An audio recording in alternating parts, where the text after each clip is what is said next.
Hello friends, అందరూ ఎలా ఉన్నారండి? వెల్కమ్ టు చాణక్యాస్ నీతి. స్త్రీల శరీరంలో ఇవి కనిపిస్తే గనుక పురుషులు ఎటువంటి పరిస్థితుల్లో కూడా చూపు తిప్పుకోరు. ఎందుకో తెలుసా? మరి ఈ విషయాలని జాగ్రత్తగా గుర్తుపెట్టుకోండి. మీరు నమ్మినా నమ్మకపోయినా ఆడవారి శరీరంలోని కొన్ని భాగాలు అనునిత్యం అబ్బాయిలను ఆకర్షిస్తూనే ఉంటాయి. అయితే అబ్బాయిలు అలాంటి విషయాలను ఎవ్వరితోనూ షేర్ చేసుకోరు. మరో విశేషం ఏంటంటే, అమ్మాయిలు కూడా అలాంటి శరీర భాగాలే కనిపించేలా కొందరైనా తమను చూస్తున్నారా లేదా అని ఆలోచిస్తూ ఉంటారు. గుర్తుపెట్టుకోండి. ఇక అయితే స్త్రీ శరీర భాగాలలో ఎక్కువగా అట్రాక్ట్ చేసేవి ఏవి అంటే, అందరూ టక్కున చెప్పేది వారి వక్షోజాల గురించే. అయితే పురుషులు ఈ ఒక్క భాగాన్నే కాకుండా స్త్రీ శరీర భాగాలలో ఇంకా చాలా వాటిని గమనిస్తూ ఉంటారు.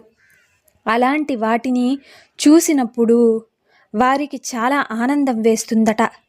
అంతేకాదు, కొన్నిసార్లు పిచ్చి పట్టినట్లు ప్రవర్తిస్తారట. మీరు కూడా ఒక మగాడైతే మేము ఇక్కడ చెప్పే భాగాలపై శ్రద్ధ పెట్టి చూడండి, అలాగే వినండి కూడా.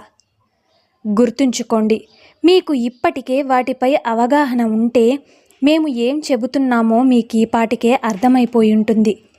ఈ సందర్భంగా స్త్రీల శరీరంలోని ఏ ఏ భాగాలంటే పురుషులు ఇష్టపడతారో ఇప్పుడు మనం తెలుసుకుందాం.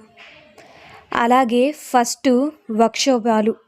మీరంతా ఊహించినట్టుగానే చాలామంది పురుషులు స్త్రీల శరీరంలోని భాగాలలో మొట్టమొదట ఇష్టపడేది వారి రొమ్ములనే. ఎందుకంటే అందరినీ ఆకర్షించే ఆకారం ఉంటుంది కాబట్టి. అంతేకాదు, అవి తల్లి ప్రేమ మరియు సంరక్షణను కూడా సూచిస్తాయి. దీని గురించి మరో విశేషం ఏంటంటే, స్త్రీల కోసం కూడా ప్రాకులాడుతూ ఉంటారు చాలామంది. ఇవి వారి రూపాన్ని మరింత మెరుగుపరుస్తాయి. అందుకే అబ్బాయిలు వాటి గురించి చాలా క్రేజీగా ఆలోచిస్తూ ఉంటారు. వక్షోజాల తర్వాత చాలామంది అబ్బాయిలు చూసే బాడీ పార్ట్ లేడీస్ బ్యాక్. వారు ఈ భాగాన్ని చూసినప్పుడు ఖచ్చితంగా ఆకర్షితులవుతారు. చాలామంది వీటి గురించి బ్యాక్ సీట్ బ్యూటిఫుల్ అని కామెంట్ కూడా చేస్తూ ఉంటారు. ఇక మూడవది కాళ్ళు. వినడానికి విచిత్రంగా ఉన్నప్పటికీ చాలామంది అబ్బాయిలు అమ్మాయిల అందమైన కాళ్ళను కూడా బాగా ఇష్టపడతారంట. ముఖ్యంగా ఎవరి కాళ్ళైతే పొడవుగా సన్నగా ఉంటే వారి పట్ల ఎక్కువగా ఆకర్షితులవుతారు. ఇక నాలుగవది, అమ్మాయిల నల్లని కురులను చూస్తే కూడా అబ్బాయిలకు ఎంతో తెలియని ఫీలింగ్ కలుగుతుందట. అలాగే స్త్రీల శరీర భాగాలలో పురుషులు ప్రధానంగా చూసే వాటిలో కురులు కూడా ముఖ్యమైనవే. ఎవరికైతే కర్లీ హెయిర్, అలాగే సాఫ్ట్ హెయిర్, అలాగే పిక్సీ కట్ లేదా భుజం పొడవు వరకు కురులు ఉంటాయో వారిని బాగా ఇష్టపడతారంట. అంతేకాదు, అందులో అందమైన పూలు పెడితే కూడా వారికి మరింత దగ్గరైపోతారు. ఇక ఐదవది, పెదాలు. మగవారిని ఎక్కువగా ఉత్తేజపరిచే ఆడవారి శరీర భాగాలలో పెదాలొకటి. ఎందుకు అంటే, అవి మనల్ని ఇష్టపడడానికి, ప్రేమించడానికి ప్రేరేపిస్తుంది. అధ్యయనాల ప్రకారం పూర్తి రెడ్ కలర్లో ఉండే మహిళల పెదాలు పురుషుల కోసం అన్వేషిస్తుంటాయట. ఇది ఎవరికీ తెలియదు కదండి. అలాగే పెదాల మాట్లాడడమే కాదు, పురుషులు చేస్తున్న చర్యల రకాన్ని బట్టి చాలా రకాలుగా మరియు ఆకర్షణీయంగా అందంగా మారతాయట. ఇక ఆరవది, చిరునవ్వు.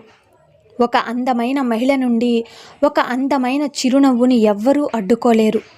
ఎందుకు అంటే, ఆ నవ్వు ఒక అమ్మాయిలో సరళత మరియు ఆనందాన్ని చూపిస్తుంది. ఇలాంటి వారిని ఏ పురుషుడైనా ప్రేమిస్తాడు, అలాగే వదులుకోరు కూడా. ఇక ఏడవది, కళ్ళు.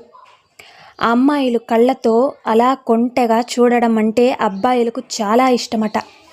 అందుకే అమ్మాయిల ఓరచూపులకు ఎందరో అబ్బాయిలు పడిపోతుంటారు. అందుకే అమ్మాయిల కళ్ళను అబ్బాయిలు ఎక్కువగా ఇష్టపడతారు. నిజమే కదండి. ఇక 8వది మెడ. స్త్రీల శరీర భాగంలో మగవారికి నచ్చే మరో ముఖ్యమైన భాగం మెడ. మెడ అనేది మహిళలు తీవ్రంగా శ్రద్ధ వహించే ఓ భాగం.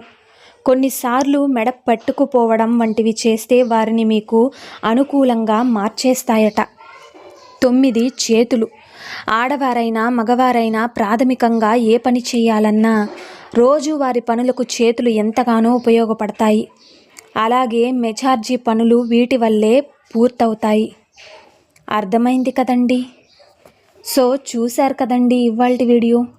వీటి గురించి స్త్రీలలో ఈ భాగాలు మీరు చూస్తున్నారా లేదా, వీటిల్లో మీకు ఈ విధంగా చెప్పినట్టు మీకు ఏది అంటే ఇష్టము అన్నది కామెంట్ సెక్షన్లో కామెంట్ చేసేసేయండి. నిజంగానే ఇవి కరెక్టా లేదా అన్నది మీ విజ్ఞతకే వదిలేస్తున్నాము. సో చూశారు కదండి ఇవాల్టి వీడియో. ఈ వీడియో మీకు నచ్చిందనే అనుకుంటున్నాను. నచ్చితే చిన్న లైక్ చేయండి. అలాగే మన ఛానల్ ఎవరైనా స్టార్టింగ్ చూస్తుంటే సబ్స్క్రైబ్ చేసుకోండి. ఇలాంటి చాణక్యనీతి మరిన్ని మోటివేషనల్ వీడియోస్ మీకు నోటిఫికేషన్ రూపంలో రావాలంటే పక్కన ఉన్న బెల్ సింబల్ని క్లిక్ చేయండి. నేను పెట్టే ప్రతి వీడియో మీకు నోటిఫికేషన్ రూపంలో వస్తుంది. So thank you for watching friends. రేపటి వీడియోలో చాణక్యులు గారు ఏ మంచి మాటలను ఏ మంచి సూక్తులను మనకి చెప్పబోతున్నారన్నది మనం రేపటి వీడియోలో అయితే తెలుసుకుందాం.